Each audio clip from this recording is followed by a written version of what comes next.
I mean, the fans who watch this probably don't. I know they know you have this studio in Austin, this like compound, but you don't know how big this is. This is wild. This is like, it's weird to have, I'm going to say this with love. It's weird to have something this big and complex over something so dumb. Like like.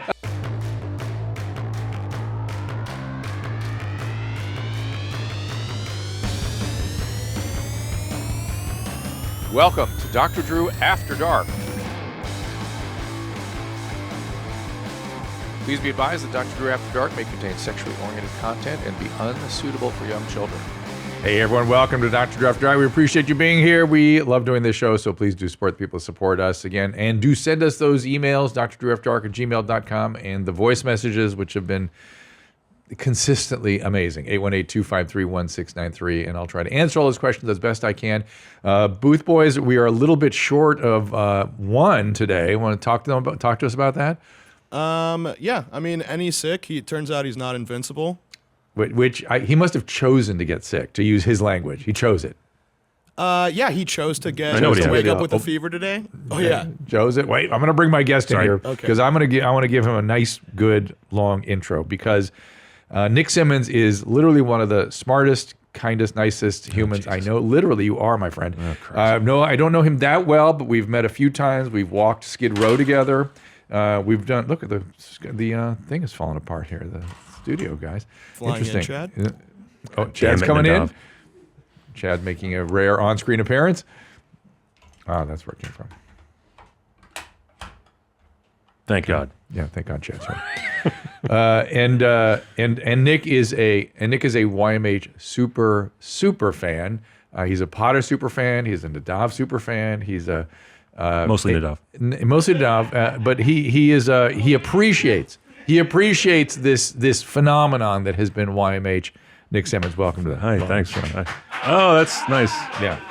This place isn't soundproof at all, like not even a little bit. We love the super fans. We love that you love the show, and I know you're very self-deprecating and stuff like that, but I know you are, but you are a smart it's called dude. Jew. You're a kind dude.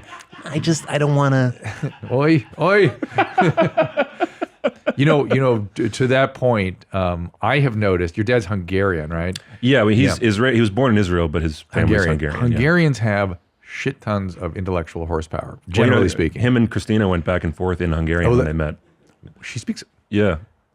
Is that her language? Yeah. You didn't know Christina was Hungarian? No, I knew she was Eastern European, and I knew there was Hungarian in there. I didn't know she spoke Hungarian. I thought she always made it sound like her dad was speaking like Ukrainian or Russian or something. So, oh my God. Yeah. They went back and forth. She got very excited. I've gone on wax poetic about her horsepower. Yeah. She's got crazy intellectual horsepower. And all you guys hide it. You're like, oh no, I really don't have it. It's like, I can see it. I see it. I know it. I know what it is. I had to compete against it in college and medical school. Because we're all self-loathing, Drew. You too? You're Hungarian? No.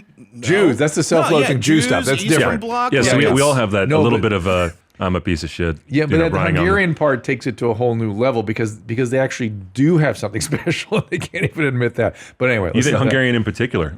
I just noticed Hungarians. They think of all the mathematicians and Nobel laureates come out of Hungary, and I've I've memorized all those names. And by the way, I had many patients. Not many. Whenever I saw a patient with a bona fide photographic memory, like literally, taking pictures of the page and reading it back to me, always Hungarian. Okay, that's not me. Not me at either. all. No. But and I'm not saying all Hungarians have that. I'm saying if you have that, there seems to be that genetic heritage. Okay. But anyway, so tell me about your relationship. I'll take credit for all that. Tell everybody about your relationship with YMH.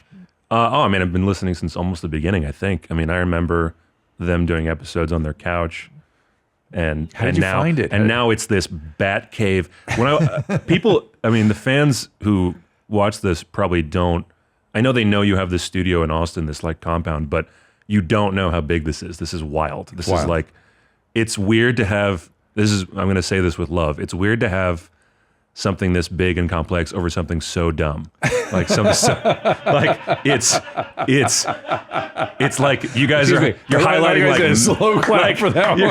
No, but I mean you have framed photos of like meth psychosis people that you laugh at every day, and it's like this this is more expensive looking than like East West Studios. Yes, yeah. And it's like, look at this meth head freaking out, and you're like, that's the whole thing. That's the entire. That's what we're doing here. And as Nadav constantly points out to me, it's a fully functioning studio. Yeah, this is crazy. Full service studio. Yeah. I want to do an album here. This is amazing. Yeah, it's amazing. It's amazing. And so, and now it's expanding too. We got Danny, a new podcast, and we just keep on growing and growing, and that's right. It's gonna keep on blowing up, baby. And Austin kind of grows with it in a weird way. Like the comedy scene here is also kind of exploding. I mean, it makes sense. The biggest comedians are moving here. So. Yeah, I've gone to more comedy shows in Austin than I've gone in LA. In spite of being with. I want to try to catch one if I can before I leave. I got 4 days, but Thursday night. Really? Thursday night. That's Red Band's thing, right? Really? Yeah, Yes. he's got the secret show. The secret show. You got to go see that. I wouldn't mind. And he has some good ones coming in. And then is Friday the Rogan show? I think that's so. I think Wednesday? You can do both. I mean, I would. I'd recommend it. Yeah, we'll find something for you, All Nick. right. So why? How did you find them? I didn't come to it till they were still in their garage area when I was sort of pulled in. Yeah. No, I remember. I watched. Too. I know the whole Odyssey. I remember too. I remember you doing this. Yeah. And like kind of the very first time you were on, you were like, "Oh, I just feel sad." And then I remember about 5 episodes later, you were like, "That's funny." And it's like, they ruined me. It's a video of people in severe states of psychosis and acting crazy. And you had the appropriate human response at first. And then you got to know these people, which changed you. Yes, it changed me. They ruined me. And then you started laughing at the darkest shit I've ever seen in my life. I got it. And the part that bothers me, I ask for more. But I know that when I'm doing this, it's shame. I feel shame. Shame I feel for laughing. Shame that I'm watching it. I feel ashamed. You're covering the smile. I'm hiding. No. Usually I'm not having a smile with that. I really feel bad. Only after the fact. Well, a couple weeks later, I'm seeing it again. When the framed photo is up in the Wyman. Yes, then I'm in there taking pictures next to it with you with selfies. So, oh my God. And so that was my legacy with this. And I still have, stuff is still shameful and I still get ashamed of some stuff, but I still feel sad all the time. That's just sort of my characteristic. I mean, the way I justify this is like, it's not, we're not Tom. We're not laughing at pain. He likes to laugh at like however much pain there is how funny he thinks it is. We're laughing at outlandish behavior. Yeah. Right. So like when we get down to like why they're behaving outlandishly, we're not laughing at that. That's sad. But the aesthetic of the behavior the first is surface. it's so jarring. You just kind of have to like, what am I looking at? Aye. And then when you go, okay, but seriously, get help. There's that part at the end, the caveat. Yeah, we can always throw that in there. That's the nice part. It's the gut. You can't, I don't think you can hate on people for their immediate gut reaction to behavior right in front of their face. Why do you think it's so sticky? I mean, this is the way I justify the morality You've been with of it for years. Why do you think it's so sticky? What, the show? Yeah. Oh, I mean, I started with I'm a huge stand-up fan, so I devour this stuff all the time. So I heard Tom's album, White Girls with Cornrows, I think it's called. And then I was like, oh, he's got a podcast. And I think I literally had the thought, like, he has such a nice speaking voice. Like, he's got this, like, he could do, like, Keith David. Like, he could do, like, in a world where, meth heads run rampant. And I just like, oh, that could be if he's funny on that podcast, that's a nice voice to listen to. It'd be nice to listen to, yeah. And then I discovered Christina's stand-up through that. And I was like, oh, they're both funny. This is great. And then it became a thing. I expected it to be like a casual viewing thing, and now I'm like, I literally I should have done this. I'm such an idiot. They did the "Hi Mommy, Thanks Jeans" challenge, where they just like said that at drive-throughs and stuff. Yeah, I was gonna do that to my parents because it's literally my mom and Gene. So I was gonna say "Hi Mom, Thanks Gene," and have them go like, "What are you saying right now?" But I didn't do it. I'm kicking myself. You got to get a video of yourself doing that. But it would have been like this, next level because his name's Gene, and he would have been like, I think just calling him Jeans because it would throw him off. "Hi, Mommy, thanks, Gene," and he'd be like, "What?" And then I would just send that in. Perfect. Well, I chickened out. Prepare for that, or maybe you can help him produce it right after the show. So I mean, I think it'd be. I just wanted to go in with don't explain it to them. Just be like, "Hi, Mommy," and she would have goes, "Mommy," call me that, and then turn to him, "Thanks, Jeans," and he goes, "What are you doing? What's happening? What is this?" And then just cut. That's the whole. Is your grandmother still around? No, she passed a couple years ago. Because I know your dad used to speak about her all the time. Yeah, it's funny. Both my grandmothers passed within about a year or two of each other. The past couple years. I mean, they're both the same age-ish, 90s. Right? Yeah. So that's good. Good genes. Hey, From genes. yeah, that's not the first time I've heard that one. Good genes. Sorry. And then you became a Potter fan, which I thought that was an interesting. Like everybody else did with his booth. There was like normal reactions coming from everybody else, and then he would go deeper every time they would ask him, like, hey, do you think this is horrible or hilarious? And everyone else would be like, that's awful. And he goes, I have a boner. And then it was like, who's that guy? That guy's absolutely wild. Like, then he went all the way to the shoulder hair porn. That's where he lost me. He lost you. I couldn't handle it. I've paid for it. No, I've paid. You were a consumer. There's Potter. There's the shoulder hair even. No, he's the one that introduced me to Christina. He was very sweet. I think I just added him on Instagram once and sent him a message. This is the only way I make any friends anymore. I don't go outside anymore. But he appreciates his fans immensely. He really does. He took me to a show immediately. He was like, yeah, come by. Yeah, no, I think I set that up because you were telling me. Oh, that's right, you did. I'm sorry. Yes, I added you. And then and I was like, you're a Potter fan? He will love you. He'll be fine. Yeah, massively. And you were very like, I can't do it. I can't call him. I can't do it. I said, no, call him. You'll be fine. I had the same reaction to Potter like people have to like Taylor Swift. Yes, I know. Oh my God, what do I say? What do I wear in his presence? And it's Josh Potter. Think about that. How do I? I don't want to like think fanboy out or anything. Like I don't want to. Should I bring him wine? Like that's the best. The dog. Tell me that's not the best. No, yeah. I think if you bring him a couple Miller High Lifes that are shotgun, yeah, or maybe some of the what he had a sort of a cream he'd put on his shoulders. Yeah. Maybe you can get him some of that. No, I literally was like, I can talk to him about our pilonidal cysts. This will be great. Well, tell me about that. Tell me about that. So I had the same thing that Potter had on the show that you operated on. Mm-hmm. Fans of the show will know the pilon. Oh, don't Google it.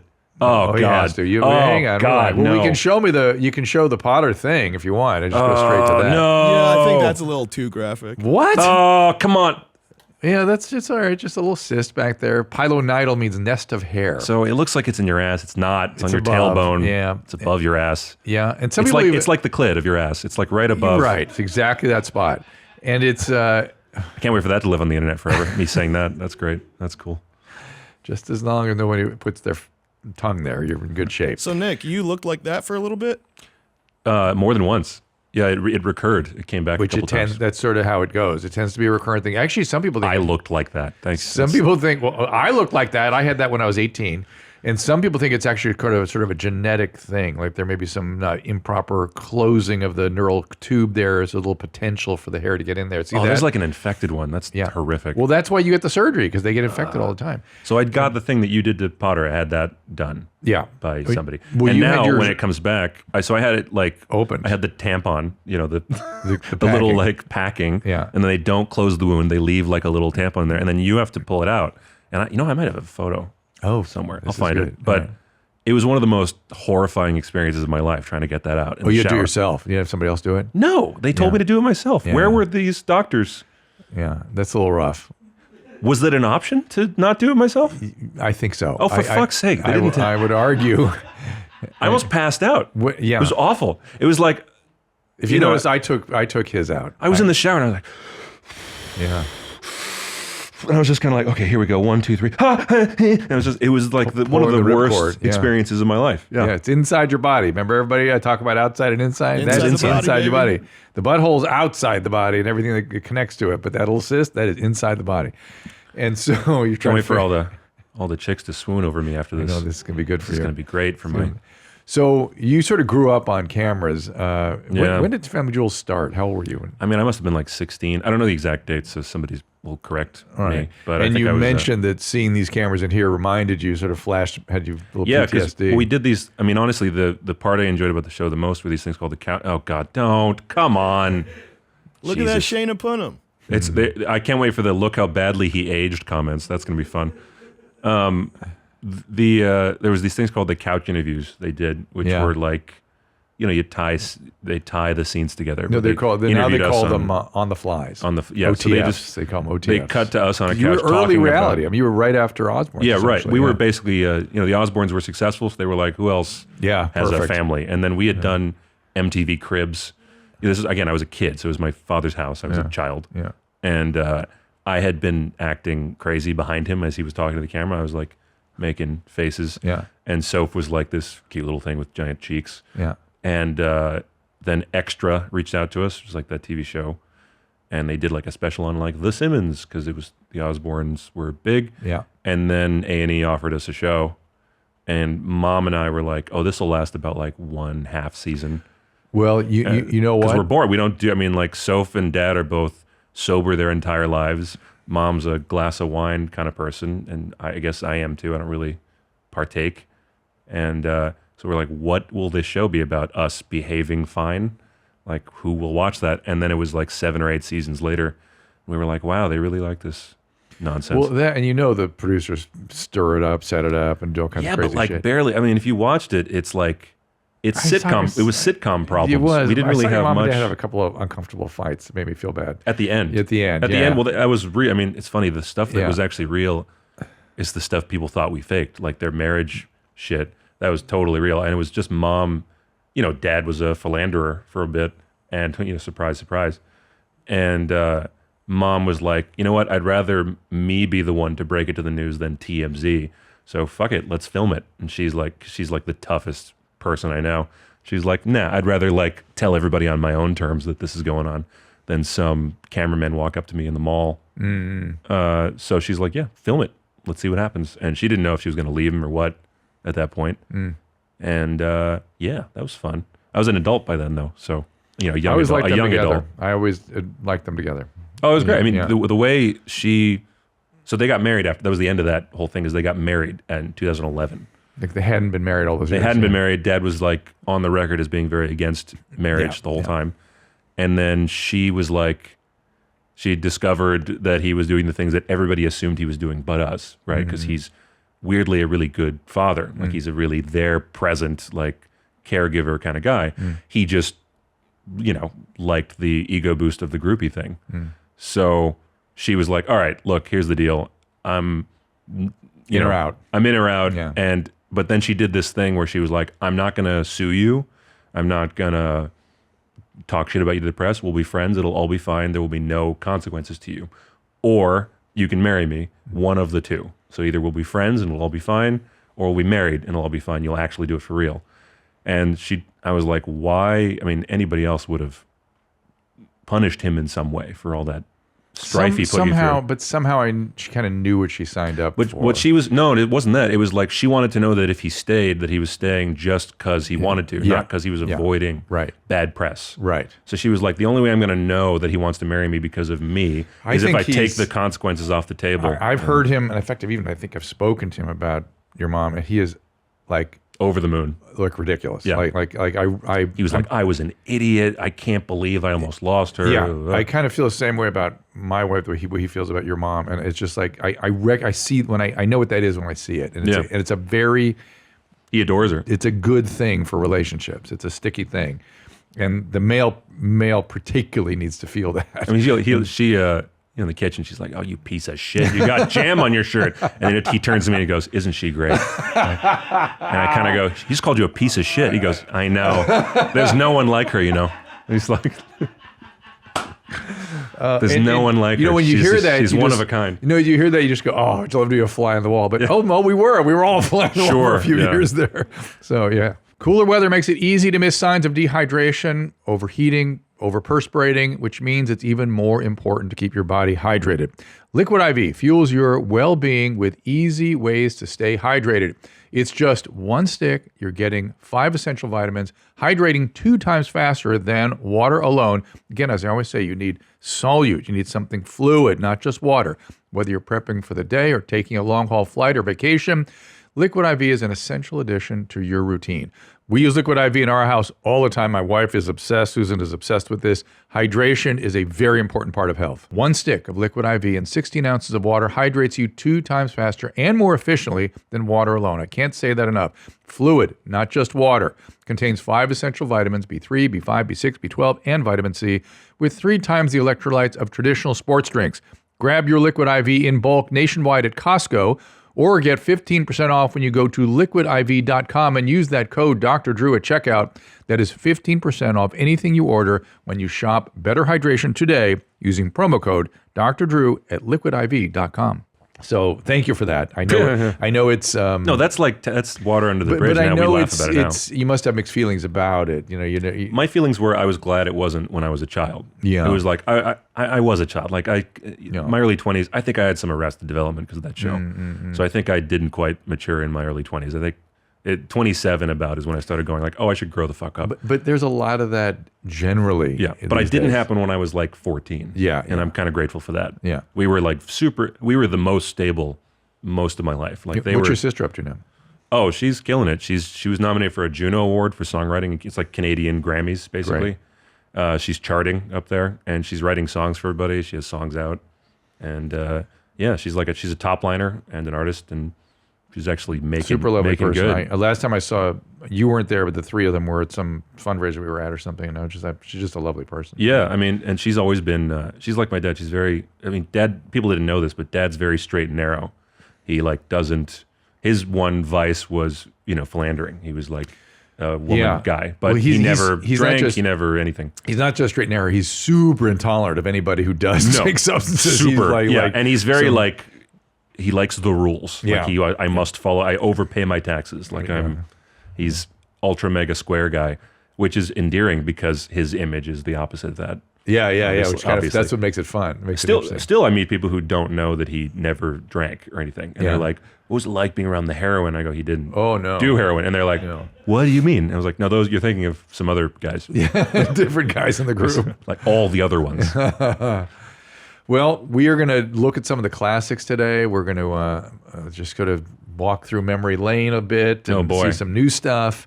Is there anything you want to do now that you're here finally in this environment? Anything you sort of? I mean, I'm just going to use this as a chance to like do my unofficial physical. I'm just going to pick your brain and make sure I don't have to pay for my physical. No, I'm kidding. Sure. We can at least do it sort of. As my dad said to me years ago, he said, your most important diagnostic instrument is your ear.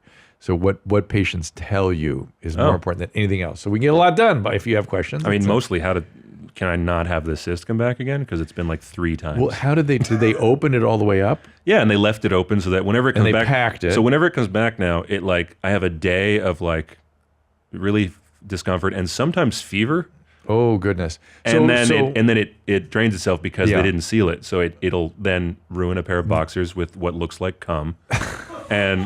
But it looks like I'm coming out of my ass. But it's pus. So that's hopefully they advertise the show with that quote. Yes, they will. That'll be the clip. Trust me. There's still an open wound on you, Nick? There's a scar, and it refills with... He has a potential space there that gets going periodically, and it still communicates with the outside world, so it eventually opens. It's mostly when I'm sitting for a long time working on something. Anything. Those times, or lots of long plane rides. Then. So here's what they sometimes do. Is if you have these recurrent ones, is sometimes they'll cut the area out. Great. As opposed to opening it up. I saw Potter's. Potter showed me a picture of his. Potter was just same as you. They just opened it up. His back. I'm telling you, his was insane. And I kept saying, mine stayed in the area. Yeah, his was going towards his spine, and it was. I mean, like really, he was going to get osteomyelitis. How do you? It's on your spine. How do you go like, I don't want to go to the doctor? It's your spine. You're going to get paralyzed or something. And it was tracking up towards his head, for Christ's sake. Like, I mean, who knows where this thing was going to end up? What has to happen? He's like one of those guys in like those A&E shows that are like, oh, yeah. Oh, I have this tumor the size of a bowling ball, but I just went about my day. You went about your day? Yeah. Go to the doctor. You're right. We could have go into debt for the tumor. We could have sent him to Dr. Pimple Popper. We could have done it. Oh, God, no. Because she would have done the same thing. I can't watch that shit. The way that Potter thinks is like, look, I'm not going to take care of myself unless it's for content. I'll do it for content. He does say that. He does. Yeah. But he can't make content if he's dead. So do the thing. That's why we drained Potter with Drew, is because he's like, look, if you're going to record it, I'll take care of it. But if we're not doing that, and I took advantage of that and went, okay, because this thing has to get done. I got to see what's in there. Then he developed another one. See what's in there. He developed another one on his neck. It was huge. Do you have a picture of that? I don't think so. So it's not a pilonidal cyst. It's something about he's so hairy that he's prone to these little on his neck. And this thing got big. Let's see. Yeah, I don't know. It would be quite difficult to find it, I think. I've got it, I think, on my phone, but He's it's such a hard, werewolf. it'd be hard to find it also. But do you have his back scar? That's pretty impressive also. We showed that once or twice and probably got thrown off YouTube for it. But no, this is... I mean, I don't have just pictures of Potter's wounds ready to go. Why not? I know, I know. That's the job. Uh-oh. House call? You don't remember? This We is- called it a house call. That's right. Yeah. Well, this was the original. Yeah. Yeah, I remember this. His was way. I never had all that yellow around it. I didn't have that. Mine was just a lot like the Google The images yellow, you search. I It was just think, one was- little. that It looked was like a just the pimple. iodine. That was Beta 9, yeah. The And it yellow was was- Beta 9. But look at Nadav. I love him like freaking out about. That's my favorite part. Yeah, I Nadav, mean, I like, wouldn't be okay in ready that to room. go. That wouldn't be. Oh my God. It would have been a long time ago that he sent me this. So I'm going to scroll quickly back in time. Look Yeah, at that it. was the original. Fuck me. Well, that was just me trying to drain. I thought at that point I thought it was sort of a localized thing, like maybe it's going to be a big. And then oh, for Christ's sake, this by the way is your dad's ass.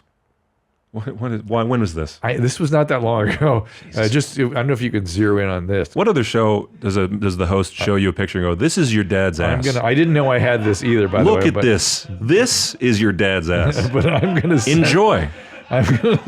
Please enjoy. I go to a lot of therapy. Please enjoy. And also, the fucked up part is, it's not the first time I've seen a photo of my dad's. Like, this is my life. I was looking for Welcome Potter. to hell. This is your dad's ass. Sorry, I'm so sorry, but here we More are. upsetting than the cyst, really. Oh, I'm sending. I am Dropboxing you a couple of things, Nadav, that I think the audience would very much like. So hopefully you got those. What do you mean by Dropboxing? Do you don't have a Dropbox? You mean AirDrop, got it. AirDrop. Yeah. Did you get them? Yes, give me a minute. I got crazy shit on my phone. I bet you do too. Oh, I don't even want to Yeah. open that Pandora's But box. I'm trying to find Potter's neck, which was its own kind of crazy thing. Give me 2 minutes here just to look quickly. Oh my God, what is on my phone? For Christ's sake! Oh. I mean, you're a doctor. Jesus, you kind of get a I have pass. more stuff with your dad on my phone. It's weird. I didn't How even many know that. times have you met? Many times. Huh. Many times. I'm sorry. Through radio primarily. I'm really sorry. No, he was great. He was great. That's He has two settings. One is like, Michael Scott from The Office, yeah. and then the other is, which is like dad mode, where he's just like, he took Christina and Tom aside and told them like street jokes immediately, like backstage of the comedy. He's like, all right, a priest and a rabbi, and Tom's like, Jesus fucking Christ. Like a comedian's Busman's holiday. least favorite thing. And he Right. had no idea. He was like, isn't that a good one? He's like, yeah, I've heard that before. And then his other setting is like the character that he plays, the Kiss character. Yeah, and he flips back and forth because the character is like ready to hand. He's been doing it so long, it's like, he forgets. Yeah, because I've had some very serious conversations with him just after he moons me. Yeah. You know what I mean? It's like, okay. Yeah. all right. So which I kind of dig. I No, gotta he's tell like you the something. dorkiest dad in the world, or he's like a very unfeeling, Oh, there we sociopath, are. or one of the two. He's always That's Mike Cathwood and Simone Bien with we used to do a radio show, we used to do Loveline all together, and he stopped by very kindly. And then before he came in, though, the other picture I sent you. Right, you want to see his ass? I also I used to want- listen to Loveline, by the way. I listened to the Manson episode because I actually got to know him a little bit Yeah. in L.A. before whatever happened. And then when I But said there's your dad's ass, that's what I was referring that's to. great. So, That's awesome. yeah, I'm it's gonna go home and there you go. cry. Sorry. But my kids have the same burden. I think there's so much It's shit. it's like huge but flat. It's so strange. Flat ass. That's why your mom was thinking He's about built leaving. like Gru from Despicable Me. Like he's got like a barrel chest and then the tiniest skinny legs that are also hairless, by the way. From Interesting. wearing the boots rubbed his hair off how over time. interesting. Wow. So he has perfectly smooth calves. Oh, good for him. Yeah. And so that if there's anything creepier than a very hairy man, it's a hairy man with perfectly hairless legs. It is a little disconcerting. There's something odd about It is something weird. I get you on that. Okay, let's start to take some emails and some voice messages. Maybe start with a little voice message stuff. How about that? Should I put these on? Yeah, headphones on. And you'll get a chance to crack at some of our people. Oh, no. All this talk about ass How crack. you doing, Dr. Gene? There we go. Dr. I'm James. Wes from DC, and I have a question about blacking out from drinking. The way I, loose air quotes, test myself if I'm about to black out is by putting my phone or wallet or key, something like that, someplace it's not supposed to be, and seeing if I remember where they are the next day. You know, I'm not talking about a full-blown scavenger hunt, but I'm not talking about, you know, like a toddler's Easter egg hunt either. Anyway, is this an effective and or accurate way to gauge my drunkenness? What is he talking about? If not, what is, you know? I don't drink and drive because I'm a pussy. That's But good I'd like to reason. know a non-breathalyzer way to gauge my drunkenness. Keep them high and tight, and you better believe I'm coming all over your pecs in May. Bye-bye. Wow. Was that? Did he mean in his ass, or did he mean like hiding them around the room? I think he means hiding them around the room. I thought he was like using euphemistic language to be like, no. I shoved my keys up my ass. No, he means it. He means he hides them, and then he has to go on a big hunt for them. So Okay. what do you think?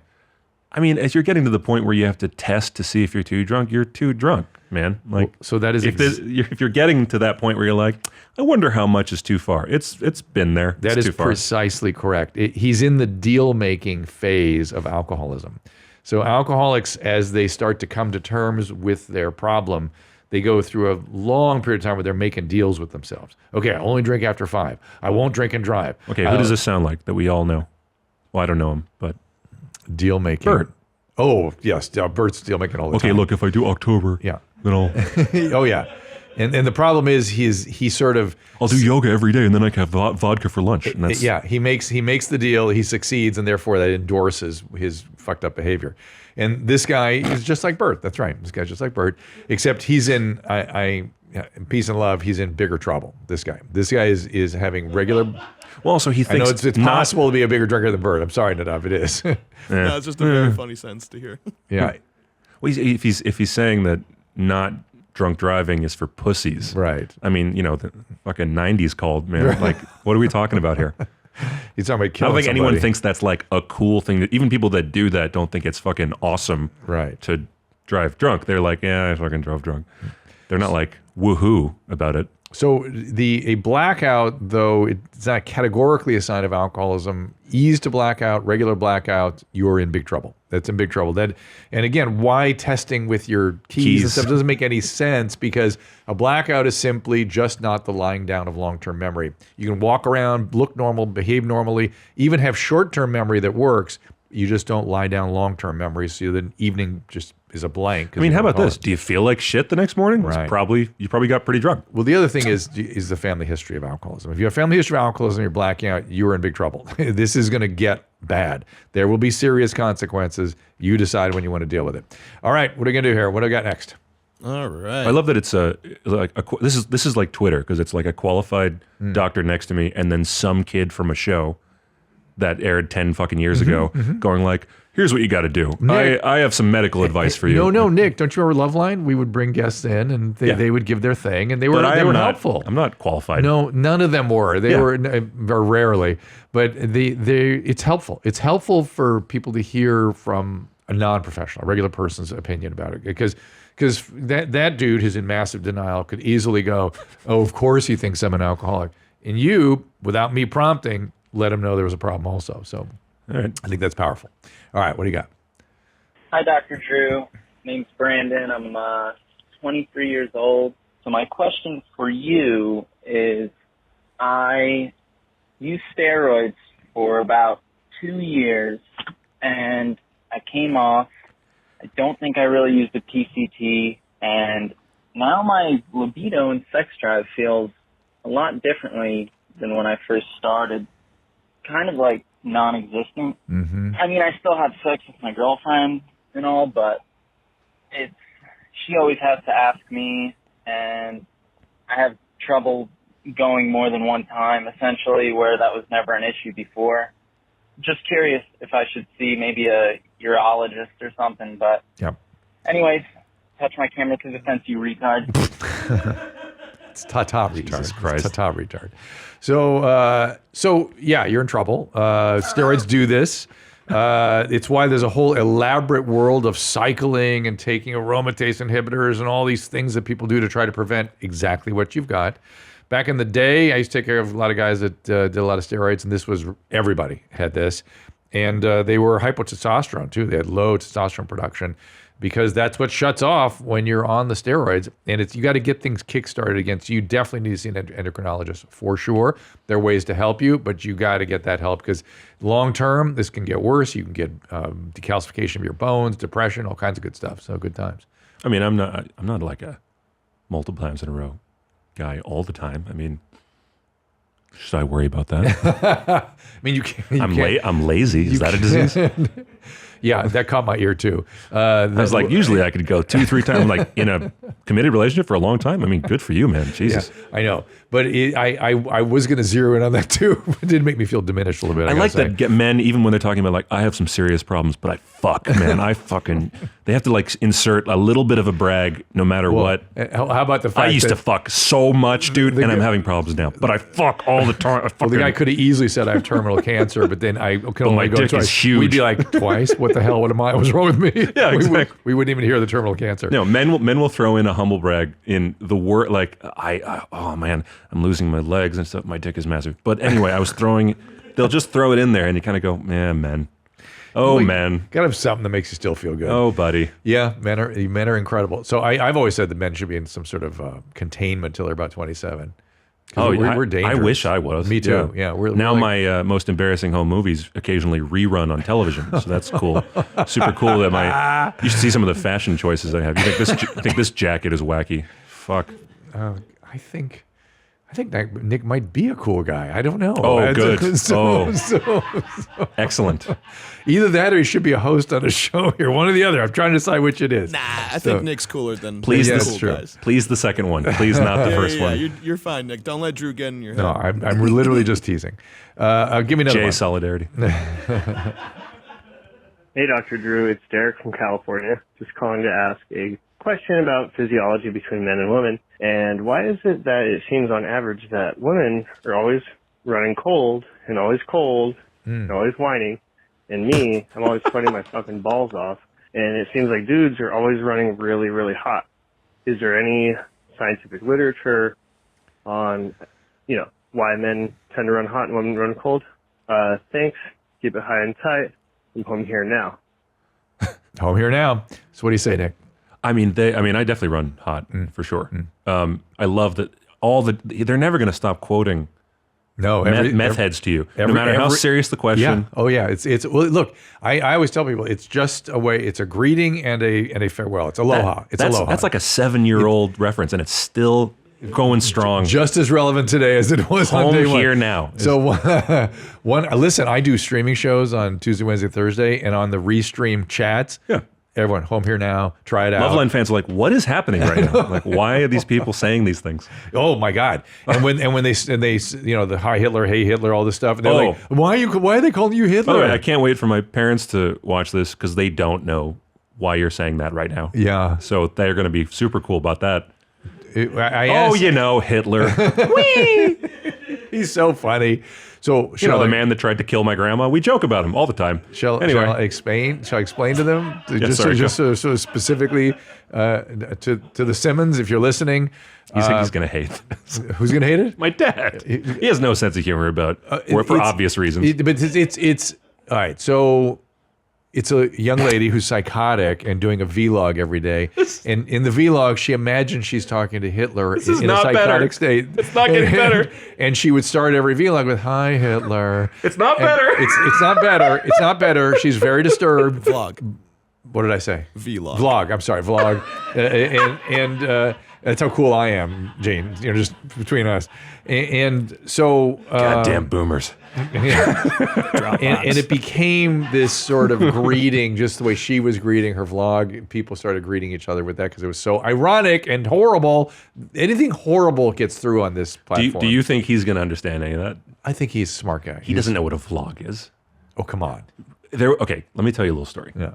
There was a time not so long ago. First of all, he used a fax machine well into the 90s and the early 2000s. I still use one.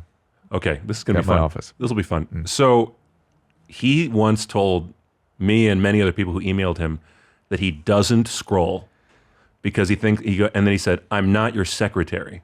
So he imagined scrolling as this weird abstract chore that people were requesting him. Like, I'm not an IT guy. I don't like move the little thing. When was that? Too soon. 2 weeks ago? Sooner than you would ever imagine. I said stuff like that at like 99. Yeah, so like I was saying shit like that. He'd be like, I don't scroll. Make sure and they're like, we have to tell you all the info of where you're going to be tomorrow. He's like, I don't go. If it's not on the page, I'm not reading it. I'm literally the guy that said, I'm not the kind of dude that has something called an email. I don't have that. I'm not he cool was there enough for that. He was absolutely there. Yeah, that was me. So your dad and I are not that far apart in terms of some of our psychology. I was expecting Booth Boys. I mean, give me some shock and awe because he goes, yeah, that's relatable. That's not scrolling. That's wild. Thank you. Fuck. I mean, I feel like I'm on another planet. No, it's pretty. But you know what? I also feel like I understand it. Where it's just like I feel like I'm getting to the age where I'm like, look, Christina's on TikTok. I don't need to be on TikTok. She's on it for me. Like I don't need to. He understands. No, Instagram's my last one. I'm not going to in the next one. To be fair, if I was Gene Simmons, I would make people scroll for me. Yeah, I mean, you know. Don't encourage him. That's Nick's general note for anyone in relation to his dad. Like, don't play into it. Don't be like, you're amazing. Oh fuck, here we go. So you talk about Annie the way that I try and keep Drew talking. You talk about your dad the way that I try and keep Drew from talking to Annie. Yeah, like it's don't true. encourage it. It's true. It's this true. isn't normal behavior. I was gonna say Don't you let him get used to it. mistook my dad for Annie. That's No. Very different human beings. Very different. But it's more what he's saying. You should talk more to Gene the way his mom talks to Gene. Yeah. Hey, piece of shit. Come here. He grew up in Harlem, in New York, when he was 10 years old. That is how he expresses affection. He roasting, like ribbing. I've been on tour with them for their last tour this whole year, just because it's the last one, and it's like a bonding thing we've been doing. And that's his way he talks to his bandmates. Like, you look like a piece of shit today. I mean, what is that shirt? And that's how they go like, I love this guy. Like that's. Does he use the C word? Not really, no. Yeah. He goes, he'll throw around some 90s words, but It's like your dad comes through in a time machine. Never, it's not really, you know what's funny? There's a Tom Segura bit that perfectly describes my father. He's at a Japanese restaurant, and he goes, and the waiter comes up and he goes, how weird are you about to be with him? Like he's like, it's not going to be racist, but it will be racial. They go like, you Chinese? He goes, what does that have to do with anything? What do you do? Why are you saying? I mean, I'm butchering it, but I'm sure you know the bit. And it's like, when Tom did that bit, I was like, he knows, like he understands me. He's like, he's not racist. He just has no, hey, don't ask them that. Like, we're at dinner. Don't do that. Well, but your dad kind of, wherever it's something you're not supposed to, he goes right for it. He doesn't have you're not supposed to. He goes, oh, was I not supposed to? Totally oblivious. Because he grew up. He doesn't care either. The 70s in Brooklyn. Yeah. You know, there wasn't like, hey, don't say that. It was like, hey, the fuck are you doing? Hey, get out of my way. Hey, you're a dame. You're a broad. Was he in Brooklyn or Harlem or both? Harlem. He was in Harlem, and then he grew up in Brooklyn after that. I think in his 20s. And then he moved to LA when he was like 30-something, where he then got his driver's license. For the first time. Yeah, you don't need it in New York. I mean, and he has a story where he walked in the DMV and they just gave it to him because he was super famous at the time. And they were like, oh yeah, whatever you need. He's a terrible driver. He's a horrific.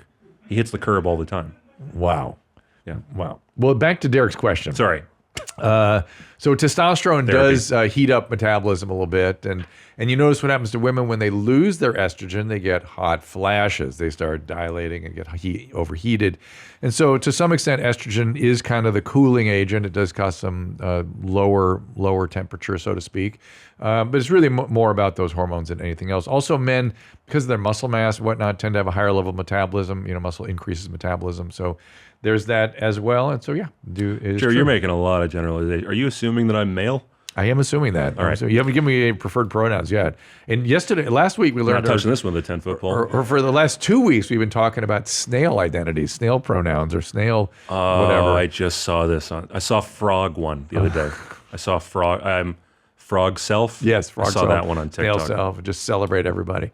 Yeah. Mm-hmm. Neo-pronouns are here to stay, guys. Neo-pronouns. But they're not pronouns. That's what I don't understand. No, they're nouns. They're neo-pronouns. They're nouns. Frog is a noun. Neo. Frog is an animal. The academic there at the other side of the table, Chad, is freaking out. Yeah, they're nouns. They're nouns. They're neo-nouns. Nick is correct. This is my English major at work. I can tell that frog is a noun. Let me read you some stuff here, some emails. We'll look at some videos in just a second. But let's see. 29, I have a question about my mental health. I grew up as a gang member, seen a lot of death and horrible things. Growing up, I was able to see a lot of this, and it didn't bother me. Now, even if I see a commercial, I want to cry. I don't know why I feel this way, because I feel the crazy stuff still makes me laugh sometimes. I feel like Tom. Oh, boy. Tom, good for you. You've really, great. I just want to see the fear on someone's face, I guess, because it's funny. But at the same time, I'll see a commercial when I cry like a bitch. I don't know what's wrong with me. Okay. Like a bitch. I mean, why did there's such a bro energy that I thought died out when I was in high school, where it's like I drunk drive like a pussy, cry like a bitch. It's like, guys, it's okay. It may be because the bro stuff has been pushed down so much that maybe it's kind of springing back. Something. But the fact that you think it's funny, literally funny, to see the fear in someone's face when they're terrified, that's not funny. Dahmer. Yeah, that's not funny. But the fact that you are crying when you see emotional things or touching things suggests that this stuff, there's something trying to come into consciousness here. It's going to be tough, because once you start having feelings, you're going to realize that you've been disconnected from these feelings for a long time. That's you're able to do the things you did. And you probably have a little PTSD and mood disturbance because of all that.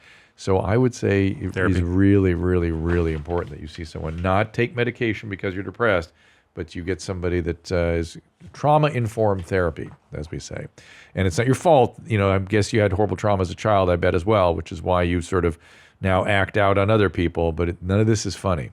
I mean, I'm in it. It works. It's good. I did therapy for years. Once a week. Boyfriend had a sinus infection for the last few days. We were wondering if I would get a sinus infection if I gave him a rim job. That's the nose to anus connection. No, I understand what a rim job is. Thank you.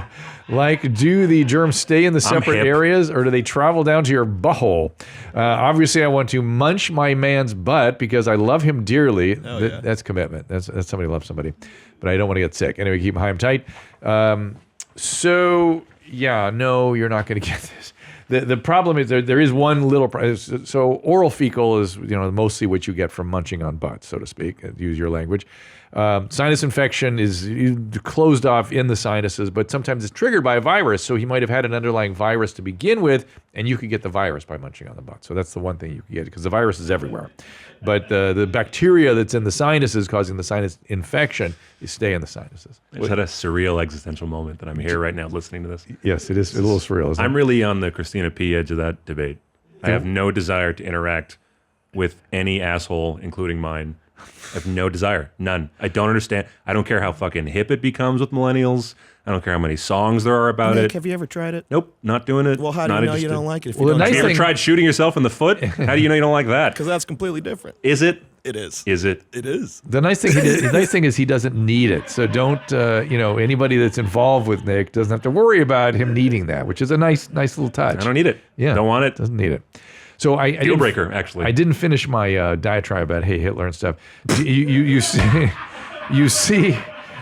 see how this has all become greetings and it's like aloha or mahalo. Oh, I'm very familiar. You get that it's just, and people understand. I'm just worried that like the very sweet A&E crowd from the old show is going to maybe tune into this with no context and then kind of go, "What is this show with the Hitler and the assholes? Why are they saying these horrible things?" Maybe we should bring it all the way home. Maybe we should look at some classics. Yeah, maybe I got a classic lined up for you. All right, let's do it. Yeah, Drew, I don't know if you remember this one. So by the way, this is for Nick. Nick is such a super fan. I said we got to get some classics. Yeah. In here. So here we go. Very excited.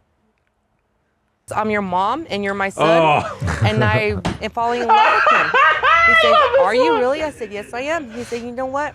I was scared to let you know too. I am too." We're both consenting adults. If it comes down to it, it's just like the gays. Just like the gays. They're as long as they're over 18, everything's fine. Oh yeah, sure. I asked him, "Will you ever date your mom?" And he said, "Will you date your son?" I said, honestly, I truth, would. Yes, I would. Because 19 years, you're the best thing that ever happened to me, and I really want to be with you the rest of my life. Oh, the first approach was actually it was a real kiss.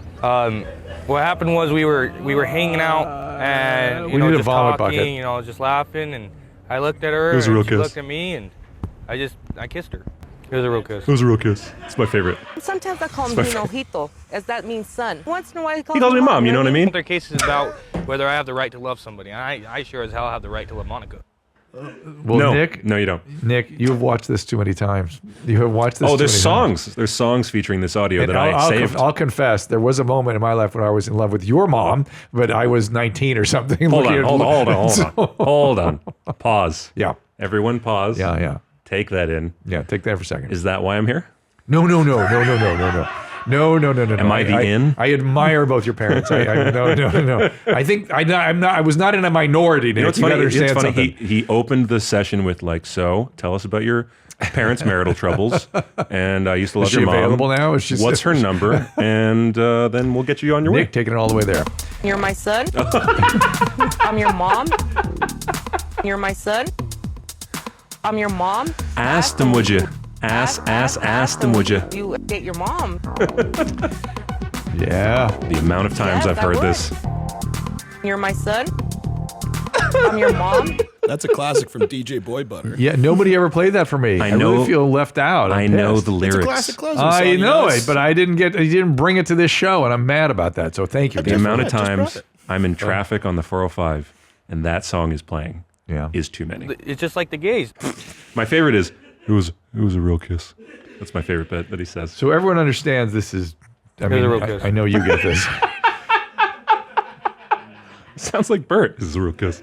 Do you understand how sick this is, everybody? Right? We all get it. We all understand this is really, really, really super Jeez. bad times. Well, you said when you chimed in on this clip, Yeah. you told me something that made a lot of sense. Like that when family members are separated at a very young age Yes. and then meet again later in life, Yes. sometimes they mistake that familiarity feeling for romantic attraction because they Correct. haven't been in contact. Oh, were with they this. were they part of that whole phenomenon? I get the sense that this They were was, separated when they were young, right? Okay, I think so. So yes, there's a whole world of this out there. I forget what they call themselves, but I actually did a whole Mother and Incest son. rights.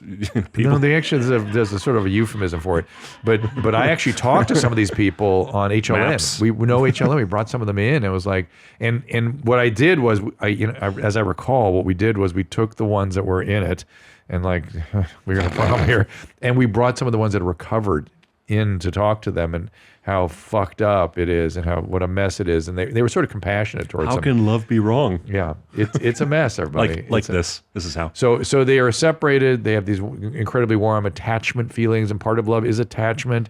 And that part of our brain goes off. And if you've not had good boundaries and you've had abandonment, and it's bleh. What do they call it in psychology? Not misappropriation, but when you mistake. They did that experiment with the bridge where they had someone walk across a rickety bridge and then they told them a story and they said they mistook the feelings of adrenaline from the bridge for Yes. love for the person Correct. at the end of the bridge. Correct. That actually happens. So What they is had that called again? It's called misattribution. Misattribution. Yeah, Yeah, attribution misattribution. error, or it's actually misattribution. The attribution error is a little bit something different. But they actually coming for the smart guy crown, guys. I'm coming.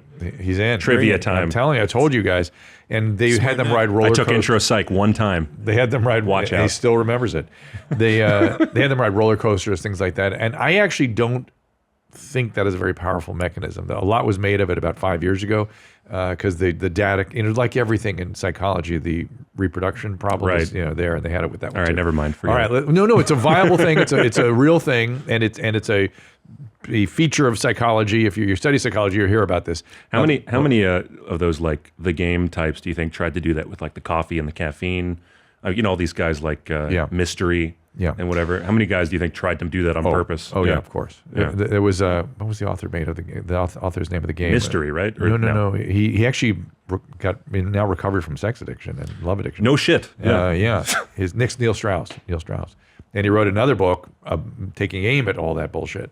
It's Did he really? Yeah. So he's like a reformed. He doesn't believe in it anymore. Well, he got fascinated with it. He wasn't of that world, but got dragged into it. Started doing What? the things that they taught him to do.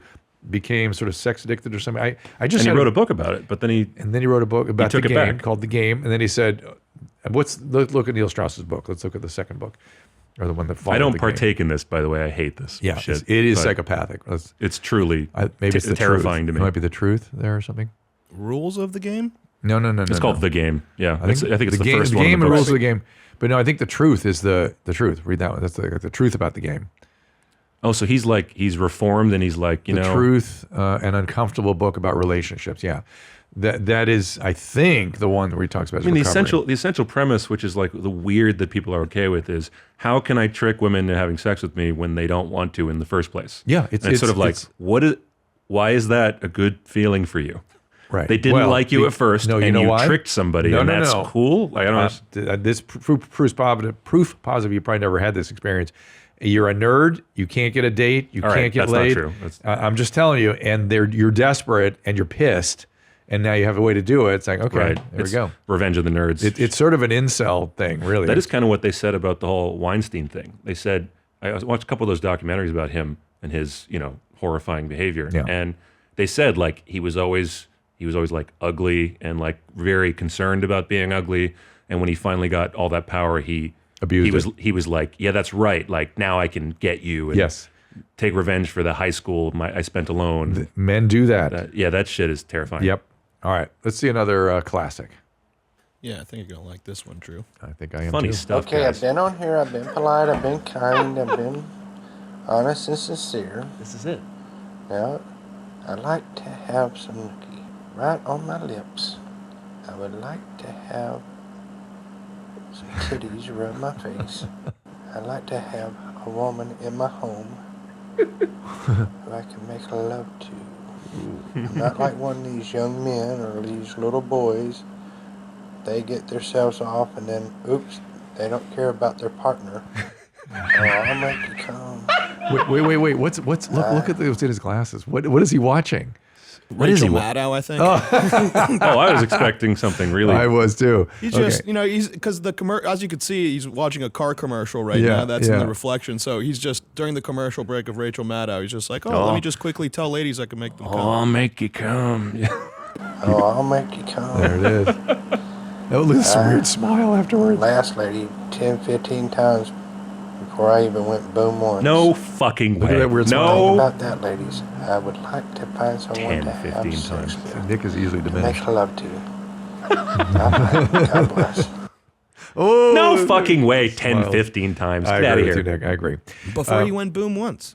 And by the way, for the record, the women that can have 15 orgasms aren't having oral sex orgasms. That's a certain variety of orgasmic function. Oh, yeah, I've heard you talk about this. And they have it during intercourse typically. Because it's too much. Right? Usually cunnilingus is actually too sensitive. I mean, think about trying to have 15 it's more closer to the male orgasmic function. It's too sensitive. You actually got to back impossible, off. Yeah. Impossible. I've heard you. I've learned from this show. Well done. Yeah. So, I don't think you guys ever showed me that one. I really don't. Oh, Christina has a. I promise you we have. Well, here's what here's my biggest reaction to it though, is it's so creepy. Did that come from Christina? No, Christina hates that one. It's one of the original cool guys. Yeah, no, I know it's a cool guy. I know it's original, but I want to know from which side of the Segura family Tom. it came. I mean, it's Tom. Because I'm worrying about Christina these days. She's lost her edge. She's sending in.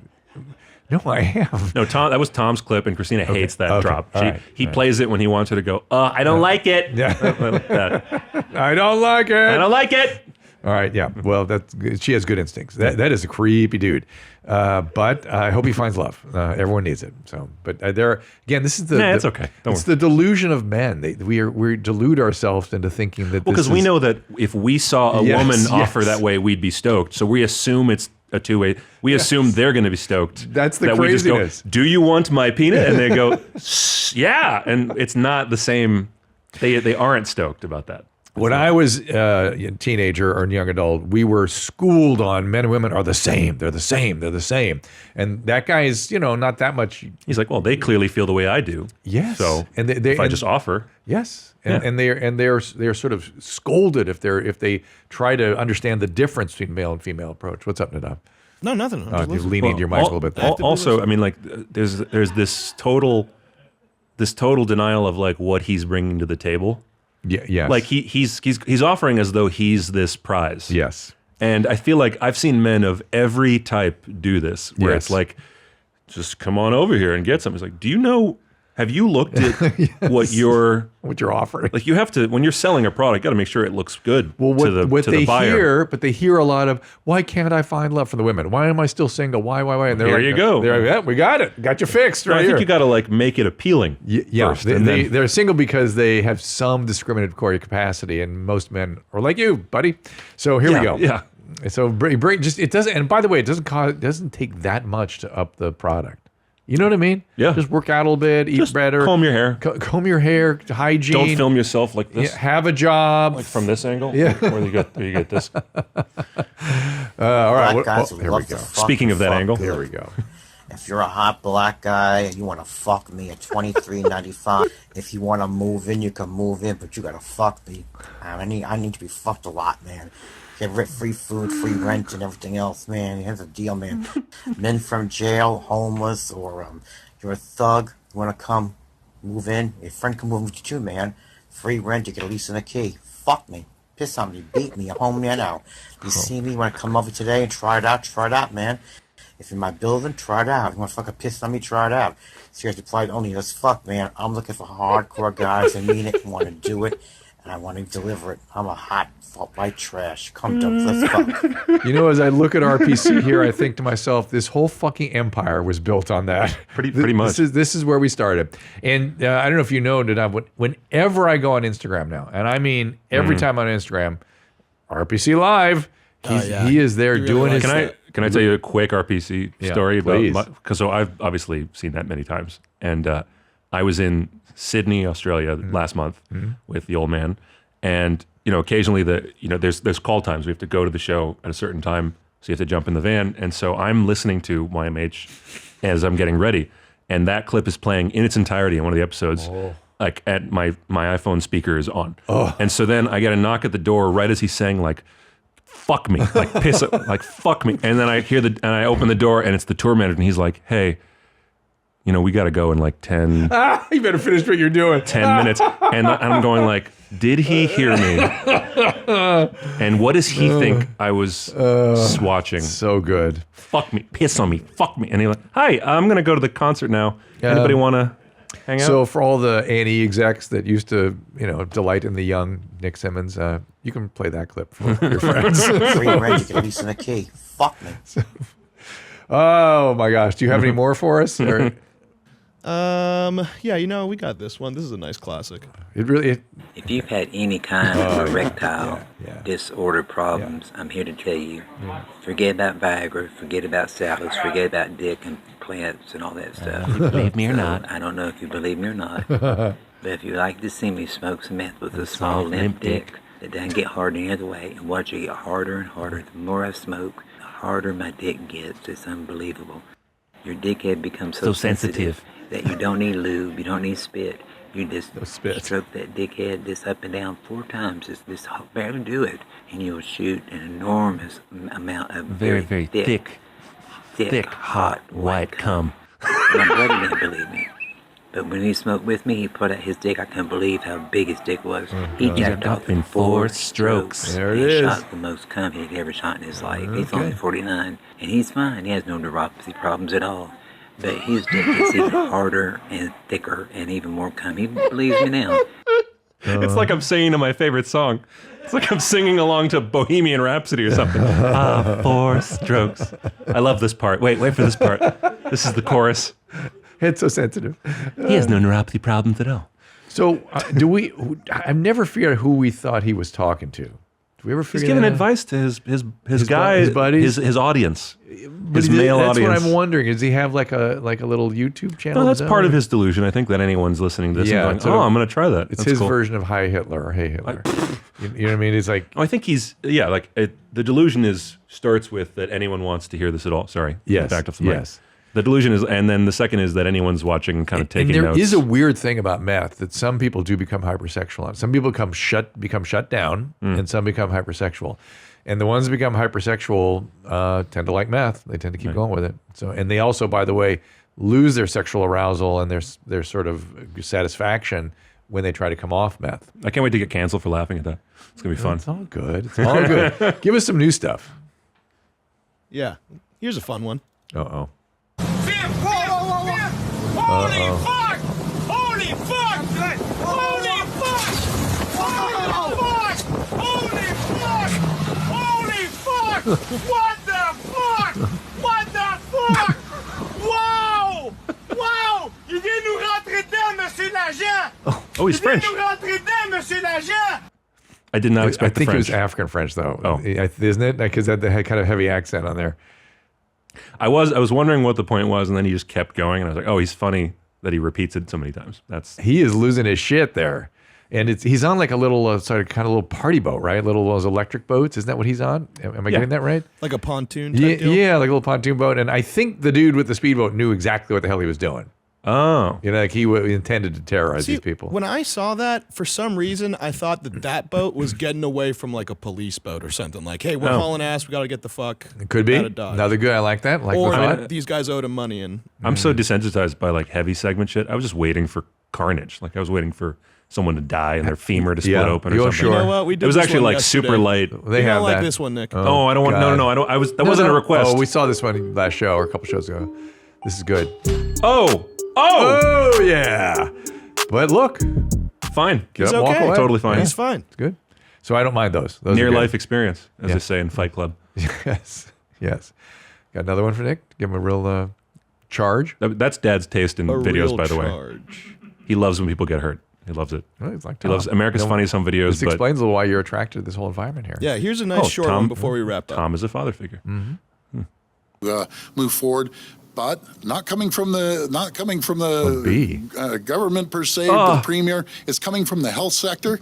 Oh my God! In his mouth. I just swallowed a bee. Oh, gross! I knew that little bugger. Oh. He's so calm.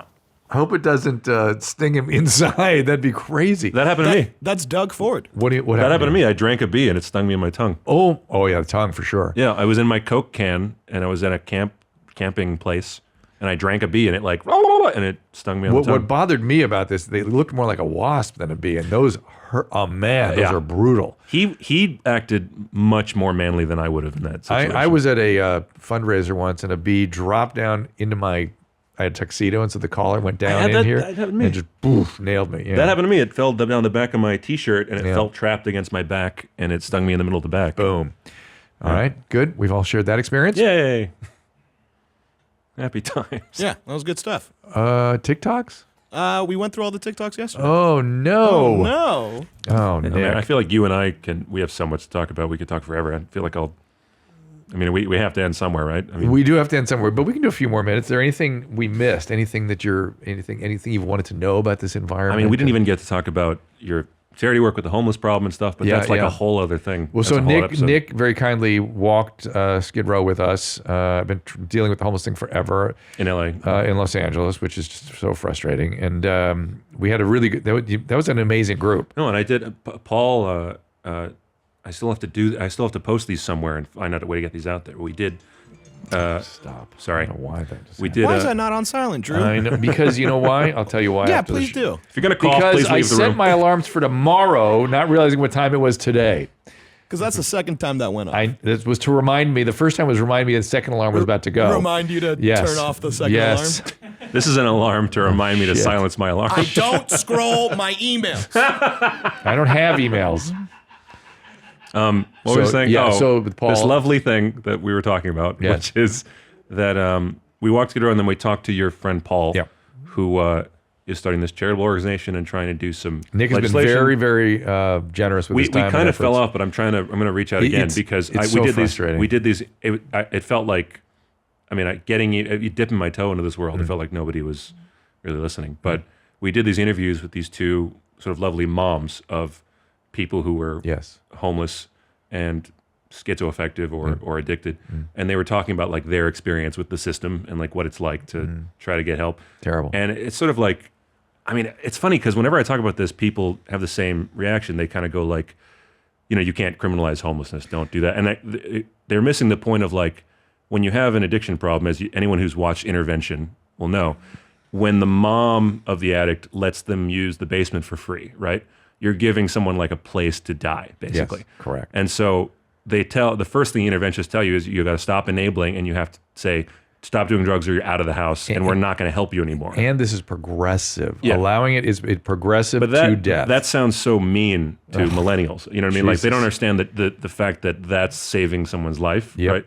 So they kind of go like, you're criminalizing a disease by kicking them out. Like, what are they going to do? They might die. It's like, well, we're actually enabling their death by guaranteeing their death. here's a nice bathroom and Yeah. here's a nice shelter and you can stay here as long as you like. Yeah. That's the disease will hinge on that. Not asking anything of addicts will commit them to death. So it's like I that's the point that I think no one in California is And legislated. that it's progressive. They go, well, we'll just inject the heroin for them if that's what they want. It's like, no, It'll you're still gonna die. progress. It'll still progress. They'll still die. Yeah. And that is the part everyone And right misses. now they're doing what they're doing is they're building structures, right? They're going, here's an apartment. It goes, okay, well then they're just going to die in that apartment. Correct.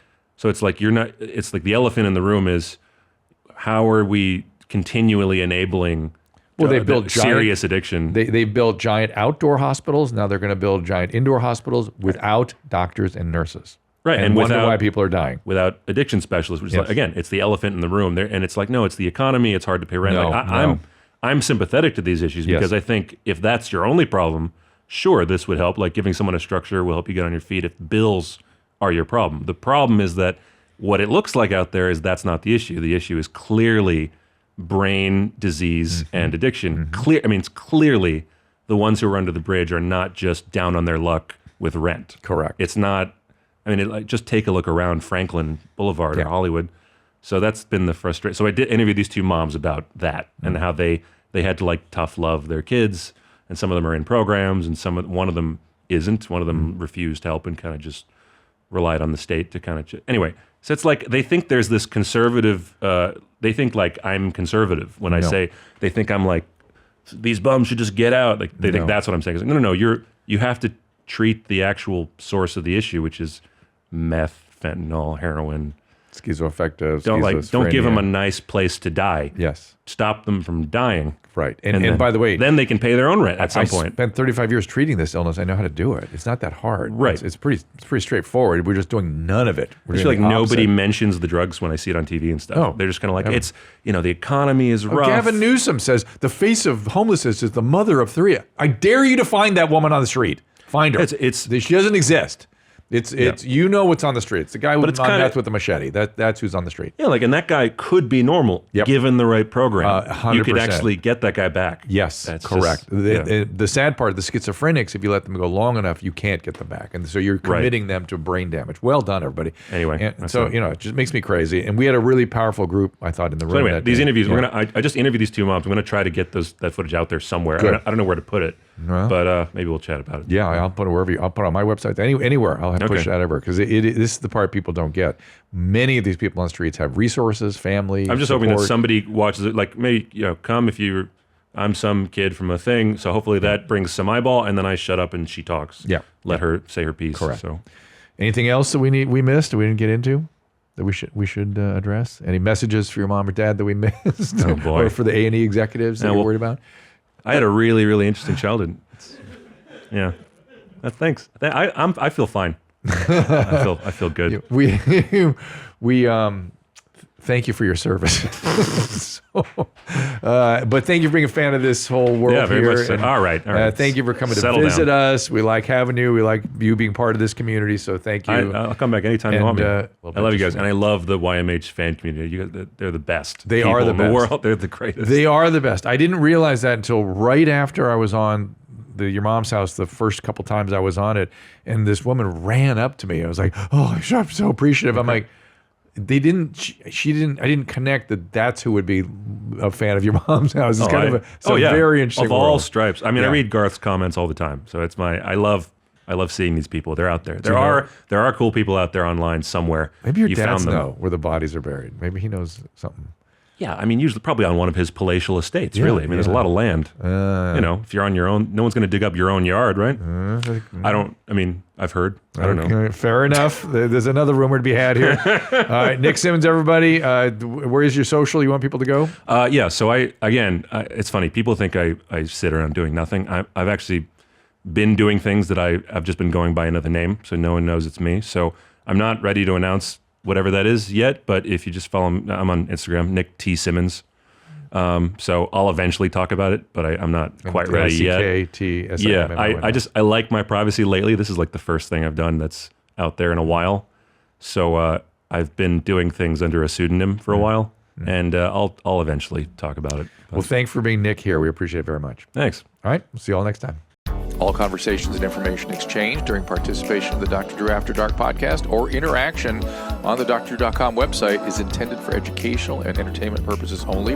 Do not confuse this with treatment or physician medical advice or direction per se. You must always follow your medical professional's advice and direction. Nothing on these podcasts or posted on this site supplements or supersedes the relationship and direction of your medical caretakers. Please understand, I am not playing the role of physician in this environment per se. I'm educating. I am a licensed physician with specialty boards in American Board of Internal Medicine and American Board of Addiction Medicine.